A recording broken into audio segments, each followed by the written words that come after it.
आइए, एक बेहद खास मेहमान हमारे साथ कार्यक्रम में आज हो रहे हैं शामिल।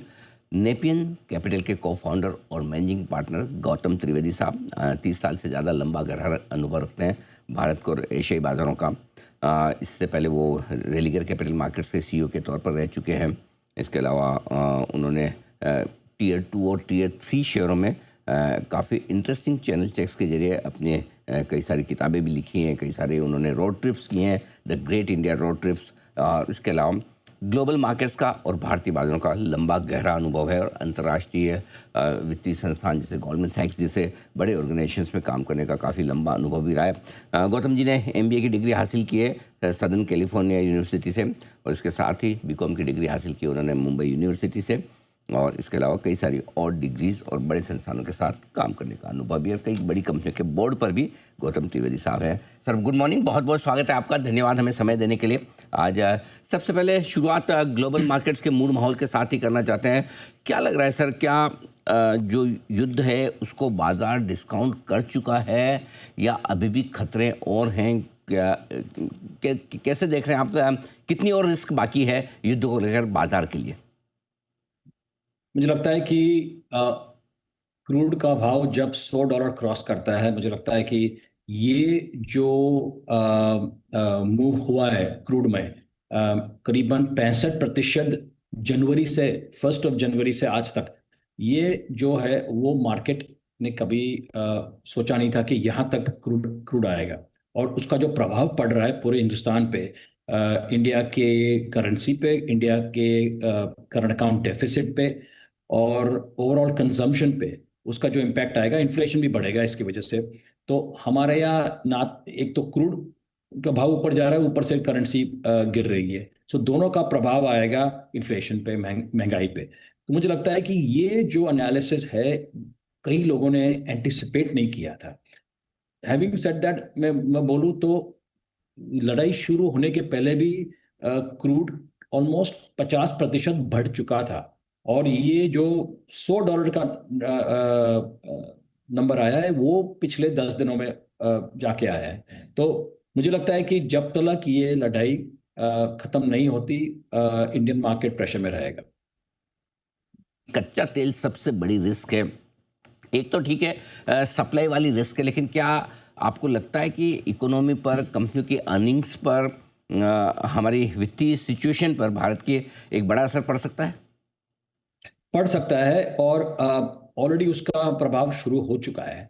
आप देखिए, मैं सिर्फ क्रूड की बात नहीं करूंगा, मैं गैस की भी बात करूंगा। जो बग्गा साहब अभी बात कर रहे थे कि जिस तरह से हमारा डिपेंडेंस है, मजबूरी है कि हमारे यहाँ खुद का क्रूड नहीं है इतना, और गैस भी नहीं है, उसकी वजह से हमें इंपोर्ट करना पड़ता है। और ये प्रॉब्लम यही कि कतर से जितना गैस आ रहा है वो फिलहाल बंद हो चुका है, ये भी बग्गा साहब ने बात की। लेकिन आप देखिए उसमें डाउन स्ट्रीम इम्पैक्ट कितनी कितनी कितने सेक्टरों पे आ रहा है। मैं गिनती करूंगा, पेंट्स पे, पॉलिएस्टर, प्लास्टिक्स, मतलब पूरा जो पेट्रोकेमिकल बैच है। फिर देखिए ऑटो कंपनीज, जब तेल का भाव बढ़ता है तो लोग ये भी सोचते हैं कि भाई अभी गाड़ी खरीदे या पोस्टपोन करें डिसीजन। फिर फर्टिलाइजर्स पे, एविएशन पे, मतलब ऑलरेडी आपने देखा होगा कि अंतर्राष्ट्रीय एयरलाइंस ने 10 से 15% फेयर्स बढ़ा दिए हैं, और बढ़ाने के बाद भी सीट नहीं मिल रही है। केमिकल इंडस्ट्री को भी इम्पैक्ट करेगा, और अब हॉस्पिटैलिटी, मतलब होटल्स और रेस्टोरेंट्स पे भी इम्पैक्ट शुरू हो चुका है। तो ये मुझे लगता है कि इसका इम्पैक्ट सिर्फ और सिर्फ तेल पे नहीं होता है, it is a wider impact. और एज दे से कि लड़ाई में ना तो हमारा कोई हाथ है, ना तो कोई हिस्सा है, ना तो कुछ फायदा है, लेकिन we are a collateral damage to the war today. Okay, ठीक बात है। अब ये बताएं सर कि क्या पैसा लगाने का समय आ चुका है भारतीय बाजारों में, थोड़ा और इंतज़ार करना चाहिए? मुझे लगता है और इंतज़ार करना चाहिए। और ये सवाल किसी और ने भी मुझे पिछले हफ्ते पूछा था कि क्या करना चाहिए। परसों के दिन भी मैं एक दूसरी चैनल पे था, उन्होंने सेम सवाल पूछा कि इतनी गिरावट आ चुकी है स्टॉक मार्केट में, तो शायद अभी शुरू करना चाहिए। तो मेरा मेरा जवाब यही है। मेरा जवाब यह है कि जो कुछ स्टॉक्स हो जो आप ट्रैक कर रहे थे, या आपको लगता हो कि ईएमएस का जो सेक्टर है फॉर एग्जांपल, वहाँ पे जो बड़ी कंपनियां हैं दे हैव फॉलन 40 to 50% गिरावट आ चुकी है। तो उनमें जो आपको लगता है कि आपका प्राइस पॉइंट आ चुका है, तो मे बी ये सोच के कि भाई 10 या 15% जो मुझे खरीदना है उसका 10 से 15% मैं शुरू करता हूं, because you can never time the bottom in the market, ये याद रखिए। कई लोग सोचते हैं कि भाई ये जब नीचे आएगा तब मैं खरीदूंगा। भाई आपके पास कोई अलादीन का चिराग तो नहीं है जब बता सकते हो कि नीचे कब आएगा या बॉटम कब है। बट मुझे लगता है कि देयर आर टू फैक्टर्स। एक तो ईरान ने खुद बोला है कि ये ऑयल का भाव $200 तक जा सकता है और उसका प्रभाव पूरे विश्व पे गिरेगा, नॉट जस्ट इंडिया पे। तो ये मुझे लगता है will be a very dangerous thing. दूसरा फैक्टर ये है कि ये लड़ाई कितने दिन और चलेगी, 2 हफ्ते, 6 हफ्ते, 3 महीना, 6 महीना, ये किसी को मालूम नहीं है। और ये जो प्रॉब्लम, ये जो फैक्टर है, मुझे लगता है ये आज की तारीख में मार्केट में फैक्टर इन नहीं हुआ है। आज भी लोग मुझे फोन करके पूछते हैं कि भाई बॉटम हो चुका है, खरीदना चाहिए। मैं बोल रहा हूँ भाई प्लीज वेट, कोई जल्दबाजी करने की जरूरत नहीं। ठीक बात है, हड़बड़ी और जल्दबाजी ना करें खरीदने के लिए, और खरीदना भी है तो बहुत ही छोटी मात्रा में। अब ये बताएं सर, जब खरीदने का मन करे तो लिस्ट अगर तैयार रखनी है तो कहाँ करनी है खरीदारी? जो एक क्षेत्र है जहां मुझे बहुत पसंद है और हमारे फंड का सेकंड हाईएस्ट सेक्टर एलोकेशन है, वो है पावर। और उसकी मैं आपको कई वजह देता हूं। आप देखिए कि और उसका जो ऑयल से डायरेक्ट कनेक्शन इतना नहीं है। मैं आपको समझाता हूं। आज की तारीख में हमारे यहाँ भारत में 800 मिलियन या 80 करोड़ से ज़्यादा स्मार्टफोन्स हैं। स्मार्टफोन्स जो 4G और 5G नेटवर्क्स पे चल रहे हैं। आज की तारीख में 5G नेटवर्क्स पे करीबन 250 से 300 मिलियन सब्सक्राइबर्स हो चुके हैं। मेरा कहने का यही मतलब है कि इंडिया में, और मैं अंग्रेजी में बता रहा हूँ, इंडिया में we are responsible for 20% of the world's data creation, जो डेटा क्रिएट हो रहा है। लेकिन सिर्फ 2% हमारे यहाँ कंप्यूटिंग कैपेसिटी है, स्टोरेज कैपेसिटी है। आज की तारीख में जब कोई युवा शॉर्ट रील बनाता है और सोशल मीडिया पे अपलोड करता है, आपको शायद मालूम ना हो ये सोशल मीडिया कहाँ स्टोर होती है। ये सोशल मीडिया की जो वीडियोस है they are being stored California में, अमेरिका में।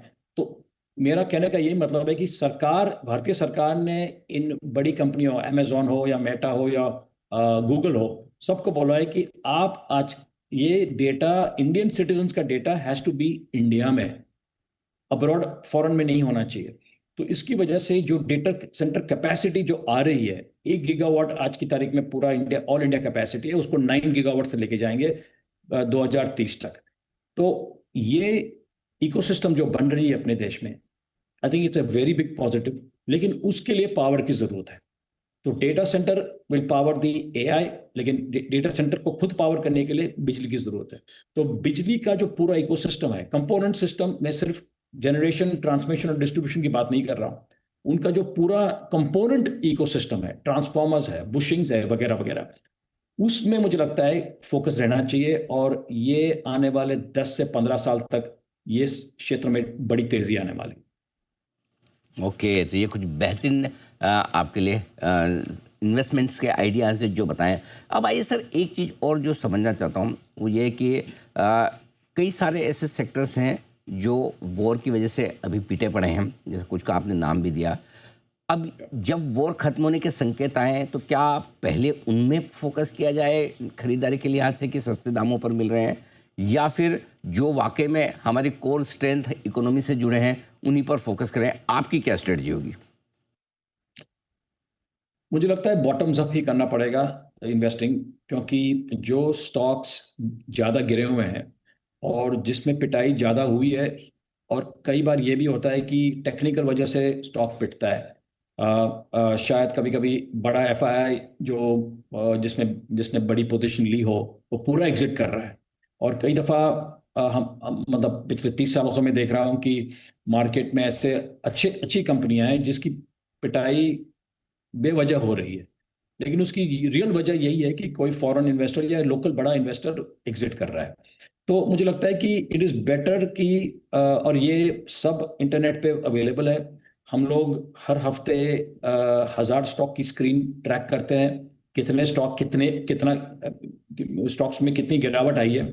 अब मानोगे नहीं, पिछले पिछले शुक्रवार को हमने जो स्क्रीन हमने रिव्यू किया टॉप 1,000 कंपनियां बाय मार्केट कैप, उसमें से साढ़े करीबन 650 कंपनियां ऐसी है जिसमें गिरावट हैज बीन 20% और मोर।